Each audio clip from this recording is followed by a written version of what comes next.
Tuan, betul ke pinjaman alun ni orang cakap bahaya? Yeah, kita WRN, kita on air. Sebab pinjam duit tak terjerat, kredit terkawal hidup terjamin. BRN, sindiasa prihatin. Bahaya daripada segi apa? Kalau kau tak bayar, bahayalah mungkin.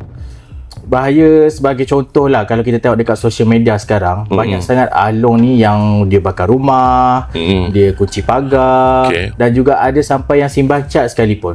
So macam mana tu tuan? Macam mana? Okey. Pandangan saya kalau alung ni dengan sesiapa pun kita pinjam, mesti kita kena bayar. Tak kira lah kita pinjam dengan kawan ke dengan alung sekalipun, kita kena bayar. Okey.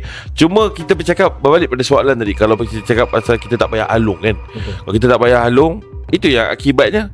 Dan even though kalau kita tengok laporan-laporan yang kita terima daripada mangsa-mangsa alung, semuanya dah buat laporan polis. Kalau alung yang tak bahaya, kalau alung ini satu Malaysia tak bahaya lah, kita kata kita pinjam alung, kita tak perlu takut. Itu kita kena tanya pada pihak PDRM. Kalau pihak PDRM mengambil tindakan, semua kes-kes dia ambil tindakan, dia tak NFA-kan kes tersebut, dia buat buka kata siasatan, makanya alung itu tidak bahaya. Alung malahnya alung akan takut balik dengan kita, dengan pihak polis. Macam mana kes polis tersebut tuan? Dia boleh sampai boleh NFA ya?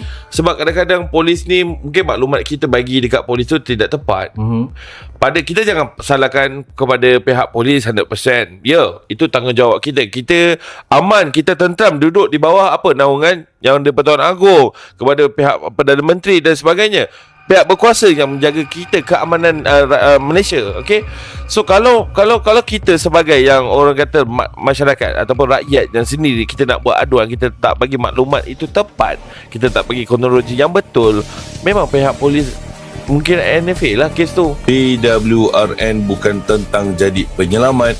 Kami cuma percaya setiap orang layak diberi peluang kedua.